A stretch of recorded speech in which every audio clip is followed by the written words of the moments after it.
Claro que está en After Office esta edición Mache Moreno para hablarnos de los peligros que quizás muchos conocían, los efectos de la ceniza volcánica, pero estos otros peligros que están ocultos en la exposición ya periódica y permanente al dióxido de carbono CO2 volcánico. ¿Por qué? ¿Dónde se han hecho esos estudios?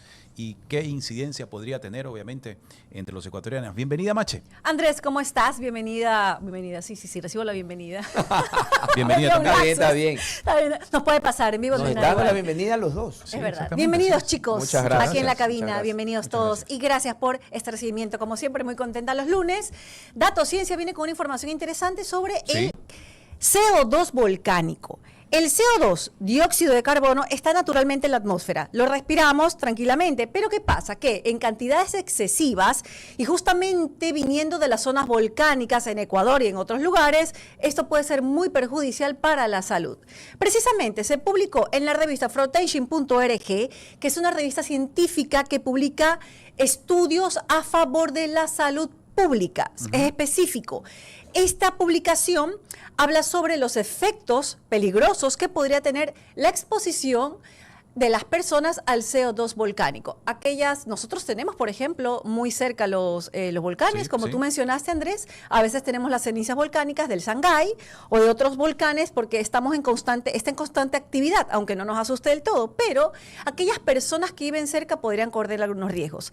El estudio que hoy les vengo a presentar sobre los efectos negativos sobre el CO2, la exposición al CO2 volcánico, se realizó en Europa. Ya. Pero lo interesante aquí es que obviamente puede caer a todos los lugares que tengan actividad volcánica y también, como lo comenté el lunes pasado, involucra a una investigadora ecuatoriana.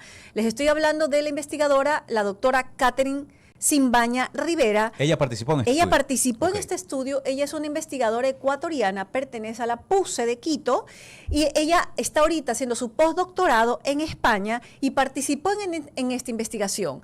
Al enterarme de la investigación, le consulté directamente a la doctora, ya vamos a presentarles un video, que ella nos diga, doctora, ¿cómo lo aterrizó en Ecuador? Cuéntenos un poco más sobre esta investigación, porque obviamente Ecuador es un país de volcanes. Sí. ¿Qué les parece entonces? Sí, antes de continuar, para decirles los efectos adversos, escuchamos a la doctora investigadora Catherine Simbaña, quien nos mandó exclusivo para After Office lo siguiente. Saludos a todos, les quiero compartir el artículo que recientemente publicamos sobre el análisis de los efectos del dióxido de carbono liberado por los volcanes y su impacto en la salud humana. Se han realizado estudios donde se midieron concentraciones peligrosamente altas de CO2 en lugares como Estados Unidos y Portugal. Estas concentraciones, cuando superan el 9% en el aire, pueden provocar síntomas inmediatos como fatiga, ansiedad, confusión e incluso alteraciones del pH. Lo preocupante es que en Ecuador, a pesar de que vivimos en una zona volcánica activa, no se ha investigado lo suficiente sobre los efectos a corto y largo plazo del CO2 en nuestra población. Las personas que viven cerca de áreas volcánicas podrían estar enfrentando síntomas como dolores de cabeza, falta de aire y falta de concentración, sin saber que la causa es la exposición a largo plazo a estos gases. Por ello, debemos tomar la iniciativa de realizar investigaciones locales que nos permitan implementar medidas preventivas y de mitigación más efectivas para reducir estos impactos y mejorar la calidad de vida de estas comunidades. La doctora Catherine Simbaña obviamente hace referencia a la investigación que realizó en Europa, pero yo les comento cuáles son las zonas volcánicas en Ecuador. Tenemos la zona volcánica norte, donde está el Sangay, que está en constante actividad. Tenemos el Chimborazo, la Antisana, el Altar. Los volcanes activos también son 8 en Ecuador. Tungurahua, Guagua Pichincha, Sangay, también el Reventador. En las Islas Galápagos tenemos al Wolf, al Sierra Negra y al Cerro Azul.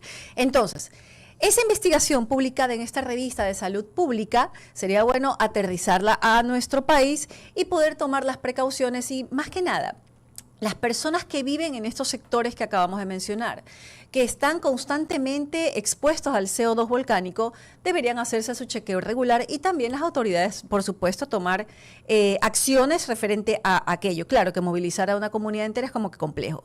¿Cuáles son los posibles enfermedades y los principales riesgos comprobados en esta investigación? Son, ya lo mencionó ella brevemente, les comento, cáncer, Efectos respiratorios, fatiga mental y disminución del rendimiento, daño al ADN, esto me parece tan interesante y además peligroso, daño al ADN, riesgo de asfixia de acuerdo a la cantidad de la concentración aguda del CO2 y por supuesto, ¿qué se pide? Un monitoreo continuo, educación y tomar conciencia sobre el no nos vayamos tan cerca del volcán, ventilación adecuada en los hogares, evacuación de las áreas de riesgo que por lo que veo y por lo que está en actividad, nosotros estamos en constante peligro. O sea, no es que generalmente el volcán nos dice en una semana voy a trabajar, ponte atento. La investigación y desarrollo de una guía de prevención de lo que acabamos de mencionar y por supuesto que es importante implementar políticas de salud pública respecto a que estamos rodeados a volcanes en actividad.